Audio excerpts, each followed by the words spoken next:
حضور پاک صلی اللہ علیہ وسلم اپنے ہاتھ سے تو لکھنا جانتے نہیں تھے، اس لیے کہ حضور تو ان پڑھ تھے، نہ کتاب دیکھ کر پڑھنا جانتے تھے اور نہ قلم سے ہاتھ سے لکھنا جانتے تھے، امی تھے آپ۔ امی کے معنی ہے مادر ذات، ماں کے پیٹ سے جیسے آیا ہے اسی حالت پر رہ گیا۔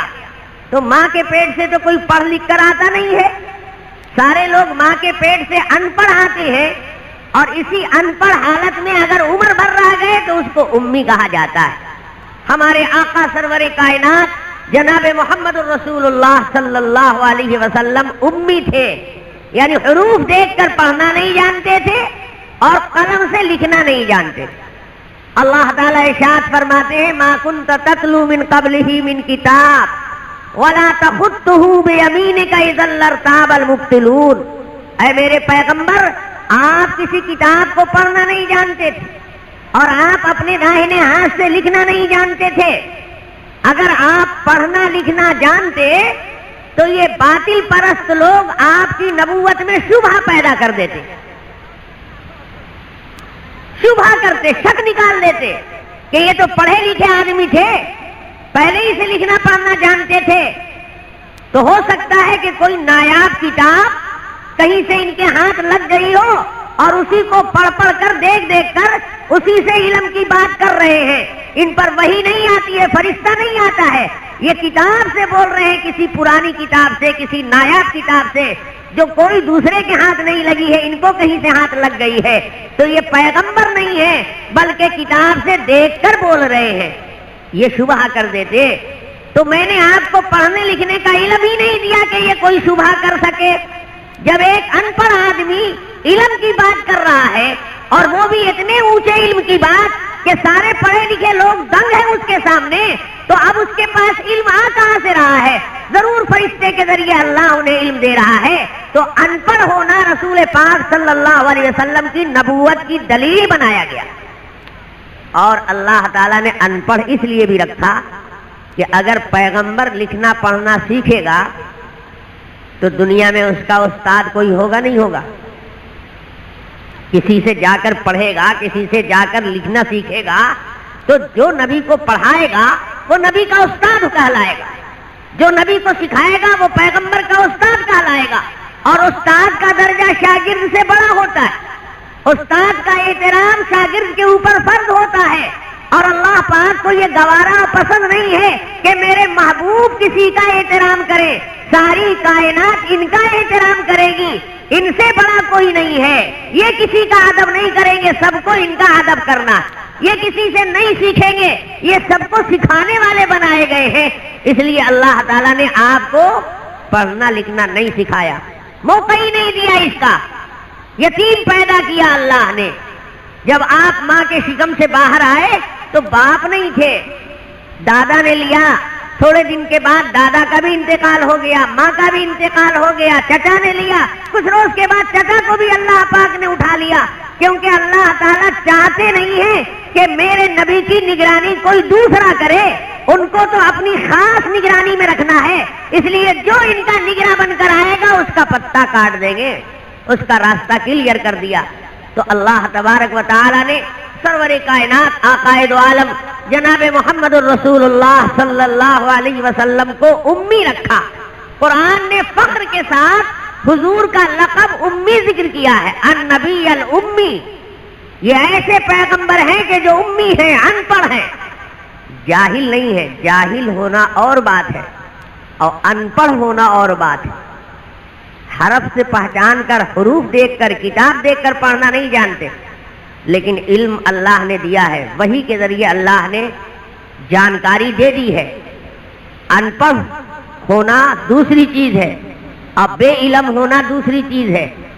آج بھی بہت سے ایسے لوگ ہیں جو ان پڑھ ہیں لیکن کسی عالم کے ساتھ بہت زمانے تک رہ گئے تو ہزاروں سینکڑوں مسائل ان کو معلوم ہو گئے، بہت سی باتیں حدیثیں معلوم ہو گئی، تو کتاب میں دیکھ کر تو نہیں جانتا وہ حدیث کو، کتاب میں دیکھ کر وہ مسائل کو تو نہیں جانتا، لیکن بے علم نہیں ہے، جانکار ہے، جانکاری ہے اسے، تو ان پڑھ تو ہے لیکن جاہل نہیں ہے۔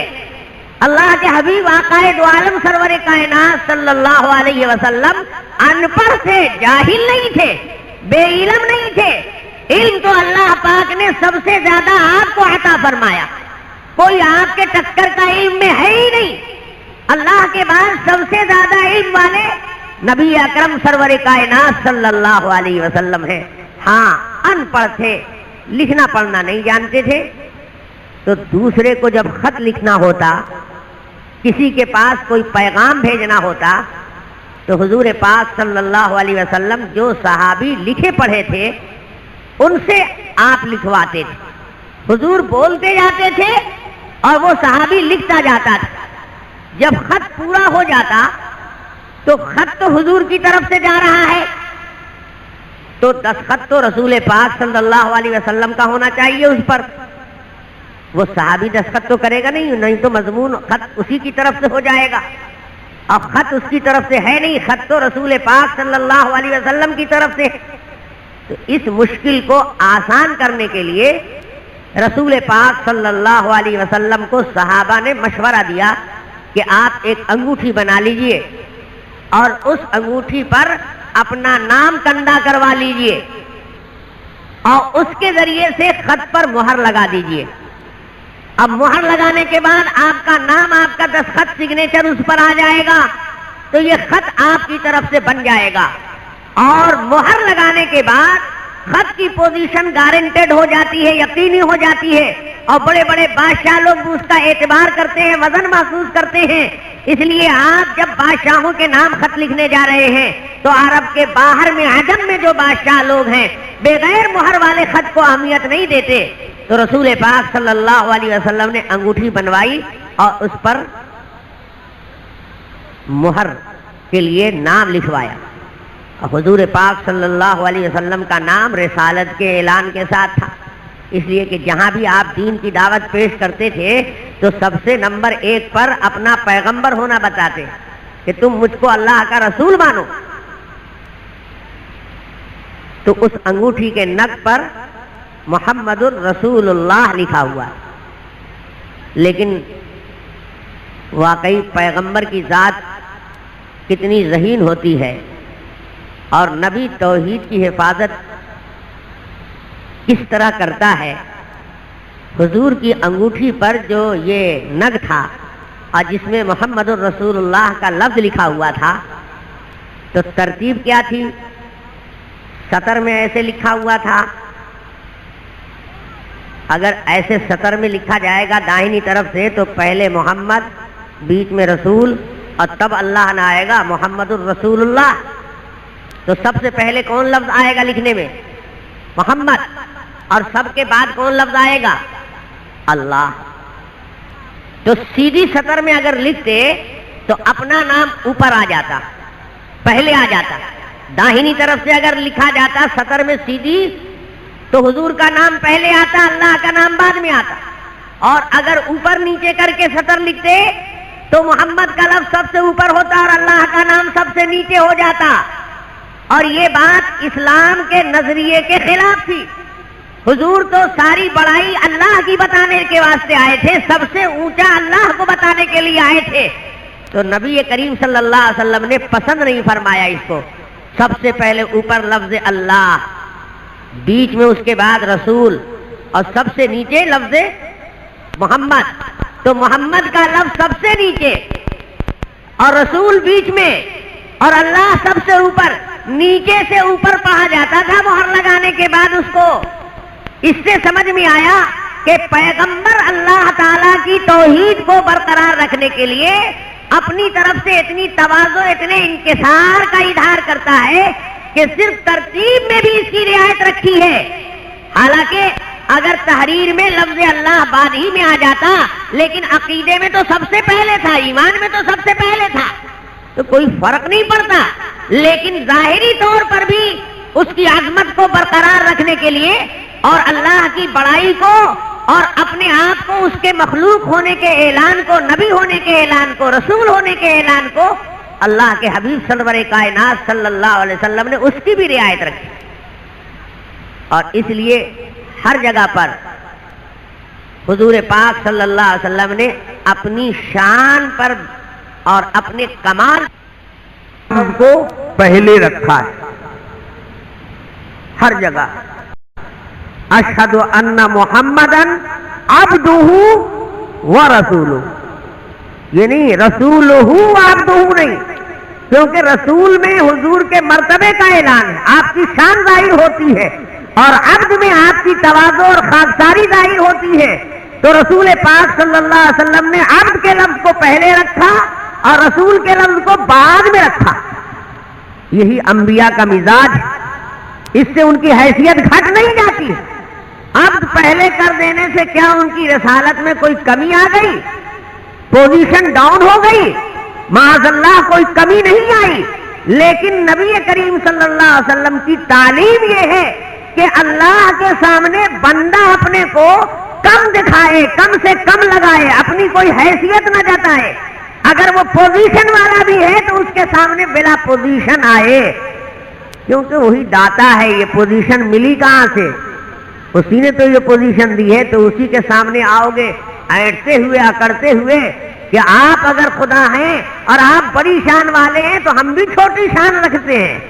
نہیں، تم اس کے سامنے جاؤ تو تم کہو ہم تو بے شان ہیں، ہماری کوئی شان نہیں ہے، شان والے تو آپ ہیں، ہم تو بے کمال ہیں، ہمارے اندر کوئی ایسا کمال نہیں ہے کہ آپ کے سامنے ظاہر کریں. یہ تھوڑا بہت جو کچھ ہے وہ آپ کا دیا ہوا ہے، ہماری اصلیت تو بے کمالی ہے. تو اپنی اصلیت کو نہ بھولے، پہلے اپنی اصل کا ذکر کرے اور پھر اس کے انعام کا ذکر کرے. اس لیے کلمے میں بھی اور ہر جگہ پر نبی کا پاک سرور کائنات صلی اللہ علیہ وسلم نے عبد کا لفظ اپنے لیے مقدم رکھا اور رسول کا لفظ مؤخر رکھا. کہیں پر اس کے خلاف نہیں نظر آئے گا. کہیں نہیں دیکھو گے محمدن رسولہ و عبدہ، نہیں، عبدہ و رسولہ. عبد پہلے سے ہے، ہماری اصلیت تو عبدیت ہے، ہماری اصلیت تو مخلوق ہونا ہے، اور یہ مرتبہ ملا ہے آپ کے دینے سے. یہ ہمارا کمایا ہوا تو مرتبہ ہے نہیں، ہم نے اپنی محنت سے تو حاصل نہیں کیا، آپ کی نوازش، آپ کا کرم ہو گیا تو ہم بھی رسول بن گئے، پیغمبر بن گئے، رسولوں کے امام بن گئے. آپ نے امام بنایا تو امامت ملی. ہم کوئی اپنے گھر سے تو لے کر نہیں آئے تھے، یہ ہماری کمائی تو نہیں ہے. کتنا کلیئر کیا ہے رسول پاک صلی اللہ علیہ وسلم نے اللہ کی توحید کے عقیدے کو اور خدا کی کبریائی اور بڑائی کو، کہ اللہ کے سامنے اپنا سر اونچا نہیں کیا، اپنے آپ کو بڑا دکھانے کی کوشش نہیں کی. حالانکہ آپ سے بڑا کون ہوگا اور آپ سے زیادہ کمال والا کون ہوگا؟ کمال والوں کی پہچان یہی ہے کہ وہ اپنے کو بے کمال بتاتے ہیں، اور بے کمال آدمی کی پہچان یہی ہے کہ وہ اپنے کو کمال والا دکھائے گا.